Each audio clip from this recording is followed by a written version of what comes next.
Good afternoon, everyone. My name is Federica Carnamucio, and I'm a postdoc at Virginia Commonwealth University in the United States. Today, I'm glad to present our work, which is Inhalable Metal Complex Liposomal Gemcitabine for the treatment of Osteosarcoma lung metastases. And this project is a collaborative effort involving our department, the Department of Pharmaceutics at VCU, and the Massive Comprehensive Cancer Center at VCU, and in partnership with the University of Messina in Italy. Now, let's begin with the clinical reality of osteosarcoma. So we know that osteosarcoma is the most common primary bone cancer, but its real danger lies in its metastatic potential. In fact, at the time of the diagnosis, about 20% of patients show clinically detectable metastases. However, it is also estimated that 80% of patients already present undetectable lung micromets at the first diagnosis. The impact of this metastasis is devastating. As you can see in the survival curve, there's a massive gap between patients with localized disease and those with lung metastasis. For those with osteosarcoma lung metastasis, the 5-year survival rate is less than 20%. And despite all the medical advances in the last 4 decades, we have seen no improvement in survival. So that means that osteosarcoma lung metastasis remains the major challenge in curing osteosarcoma. Currently, we know that intravenous administered gemcitabine, which structure is shown here, is used as second-line treatment for relapsed or metastatic osteosarcoma. However, administering gemcitabine intravenously has major limitations, including a poor tissue distribution, and that's because it's rapid metabolism and a really short half-life. In addition to this, systemic administration of gemcitabine leads to toxicities, severe toxicities, including myelosuppression effect, which of course limits the dose that we can safely give to the patients. To overcome the systemic challenges, we are now looking at oral inhaled gemcitabine. In fact, by administering the drug directly to the lungs, we can of course use lower doses while achieving a higher local concentration. In addition to this, inhaled gemcitabine has an established safety profile and has shown a unique ability to upregulate FasR receptor expression that will be explained better in the next slide. And this effect, by the way, is inversely correlated with their metastatic potential. However, orally inhaled gemcitabine can reduce the tumor but cannot eradicate the tumor. And this is mainly because the pre-inhaled gemcitabine is absorbed too quickly to the lungs and has an half-life about 1 hour. Let's try now to better understand the importance of the level of FasR receptor expression on osteosarcoma lung metastasis and how this is correlated to its metastatic potential and thus clinical outcome. The FasR ligand FasR receptor pathway is a critical apoptotic mechanism that the body uses to eliminate the cancer cells. Let's see first what happens in an osteosarcoma primary tumor. So in osteosarcoma or OS primary tumor, normally the FasR receptors, which is overexpressed in the cell surface, can bind the FasR ligands, which is typically provided by immune cells like CD8 T cells. And that triggers a signal for the cancer cell that leads to the apoptotic process. On the other hand, with osteosarcoma lung metastasis, so the FasR receptor are always downregulated. And that means the osteosarcoma lung metastasis can turn off this pathway by downregulating FasR receptor expression and then evading the apoptotic process. So despite all the benefits of using orally inhaled gemcitabine, as already mentioned before, even if it demonstrated to be able to reduce the tumor, it cannot eradicate the tumor. And this is mainly because even if the lung disposition is improved by changing the route of administration, the lung retention is still poor. And that leads to the fact that in order to improve the gemcitabine PK and lung retention profile, gemcitabine needs for a pre-formulation. Now, in order to improve the gemcitabine pharmacokinetic and lung retention profile, we turn to liposomes. We know that liposomes can protect the drug from degradation by enzymes like cytidine deaminase that are normally overexpressed in osteosarcoma lung metastasis cells, and can also enhance the drug retention in the lung tissue. We know also that liposomal suspension for nebulizations are the most promising path forward for inhaled nanomedicine, with a high safety profile demonstrated in various clinical trials. In addition, we decided to use a simple biocompatible formulation of the PPC and cholesterol, both endogenous to the lungs, similar to clinical products like Arikase.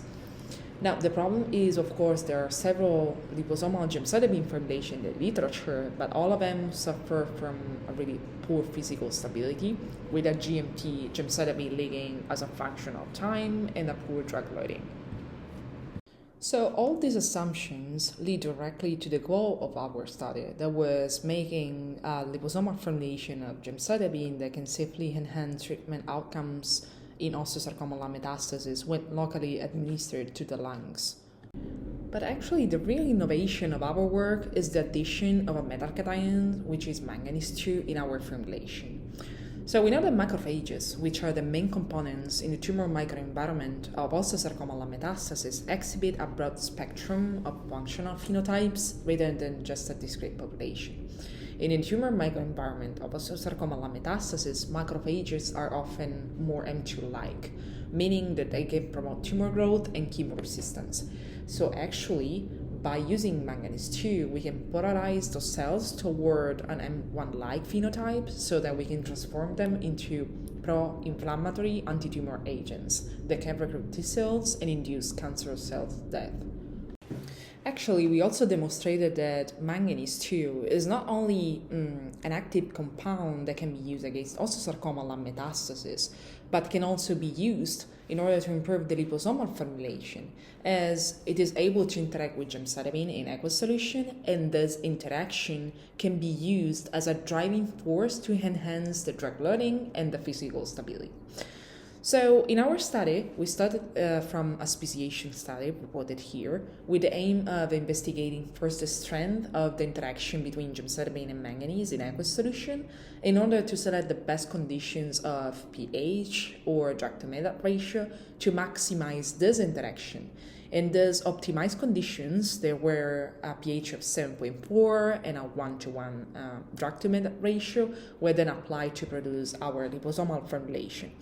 And this allows us to enhance the drug loading of our formulation. So we were able to achieve a 15% of drug loading compared to the 5% with the traditional formulation. And also our formulation is incredibly stable for up to 6 months under storage conditions, with a 5% of drug leakage, with less than 5% drug leakage for 6 months. And we know that the stability is important for any product intended for real-world pharmacy shelves.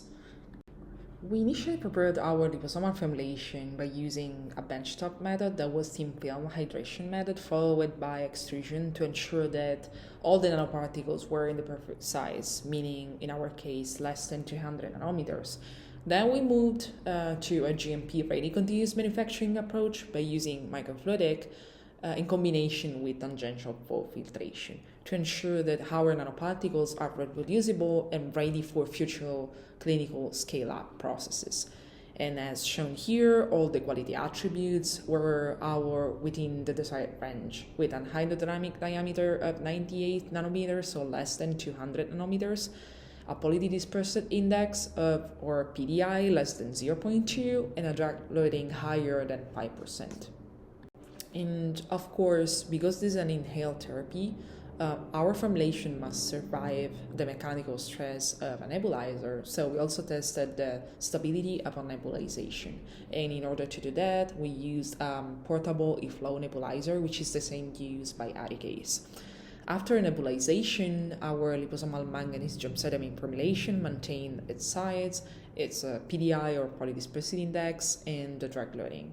And that proves that our nanoparticles are robust enough to be turned into a mist and delivered to a patient without falling apart. We also had to ensure that our liposomal formulation didn't interfere with the gemcitabine potency.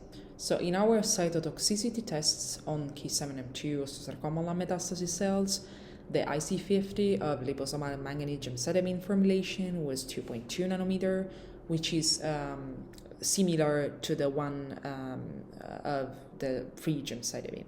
And that confirms that liposomal formulation successfully releases the active gemcitabine and maintains its full biological activity once it reaches the cancer cells. In addition to this, our formulation achieved its biological goal, that was increasing the FasR receptor expression. So as shown in this graph, the treatment with liposomal gemcitabine increased the percentages of cells expressing the FasR receptor compared to the control. In order to evaluate also our therapy under conditions that more closely mimic the in vivo tumor environment, we employed a three-dimensional multicellular tumor spheroid model that, unlike the conventional two-dimensional cell cultures, this model recreates key features of solid tumors, including cell-cell interaction, nutrient and oxygen gradients, and barriers to drug penetration. And the spheroids were generated by culturing K7M2 osteosarcoma metastasis cells together with fibroblasts and macrophages. And those two are the major components of the tumor microenvironment in osteosarcoma metastasis cells.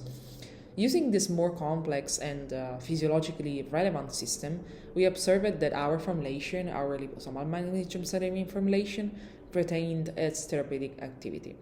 More in detail, the treatment increased the FasR receptor expression in tumor cells, but more importantly, the effects were not limited to the cancer cells only. In fact, free manganese and our formulation also influenced the immune compartment by shifting the macrophages toward a more M1-like phenotype, as shown here in the M1/M2 ratio. So overall, these findings demonstrated that our formulation can penetrate the dense tumor-like structures, can modulate the cellular components within the tumor microenvironment, and they can promote a more anti-tumor immune landscape. Then we finally assessed the safety profile of our formulation, of our liposomal manganese formulation, following pulmonary administration in healthy biopsy mice. The treatment was delivered via intrathecal intubation at doses up to 15 milligrams per kilogram, equivalent to GMT. And this represents a relatively high exposure level. To mimic a repeated treatment regimen, the mice received three doses and one treatment per week over the course of the entire study. Throughout the entire experimental period, we carefully monitored the animals for potential signs of toxicity, including changes in the body weight, behavior, and overall health conditions. As shown here in the graph, no significant difference in terms of body weight were observed in all the groups. So the body weight remained stable over time, indicating that the treatment did not negatively affect the animal physiological status. And these results are important because this suggests that our formulation is well tolerated even after repeated pulmonary doses. Also, from an hematological perspective, erythrocytes counts and hemoglobin levels remained within the normal physiological range. We also examined the lung tissues, which is the primary site of administration, and these findings and histological analysis revealed no evidence of inflammation or tissue damage. And these findings, of course, demonstrated that repeated pulmonary administration did not induce any local toxicity or adverse inflammatory response into the lungs. In addition, we evaluate the key biomarkers of liver and kidney functions to assess potential systemic side effects. Bilirubin level, for example, which is a marker of liver function, remained unchanged compared with control, and similarly, creatine and blood urea nitrogen were all within normal ranges. So taken together, these results demonstrate an excellent safety profile with no evidence of hematological, pulmonary, hepatic, or renal toxicity, and this further supports the potential of our formulation as a safe platform for repeated pulmonary administration and future therapeutic applications. In conclusion, we developed a new dual-action therapy for the treatment of osteosarcoma metastases that is stable, scalable, and safe. So we demonstrated that this platform can restore FasR receptor expression in osteosarcoma metastasis cells in vitro, and we understand this is a key finding in our study. We also showed that the treatment is able to reprogram macrophages toward the anti-tumor M1 phenotype in vitro, promoting a more favorable tumor microenvironment. And then using a complex 3D multicellular tumor spheroid model, we demonstrated that the formulation can penetrate dense tumor while maintaining its biological activity. Finally, we also demonstrated that the safety profile of repeated pulmonary administration in healthy mice with no adverse effect noted on body weight or general health status, same for blood parameters, lung histology, or liver or kidney functions, supporting the excellent tolerability of our formulation. So overall, all these findings show that our platform combines anti-tumor activity, immune modulation, and a favorable safety profile. So for the next step, we are planning on evaluate the pharmacodynamic response of our formulation in mice bearing osteosarcoma lung metastases.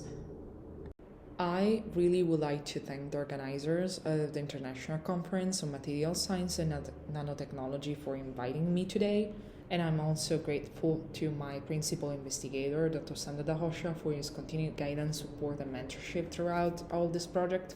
And also, I need to thank our collaborators from University of Messina, Dr. Ottavia Giuffre and Claudia Foti. And then, of course, I would like to thank my colleagues from the Dahosha Suite Lab for their collaboration and continued support. And then, at the end, thank you all for your time and attention. And I really appreciated the opportunity to present my work here today. And I'm now happy to take any questions you may have.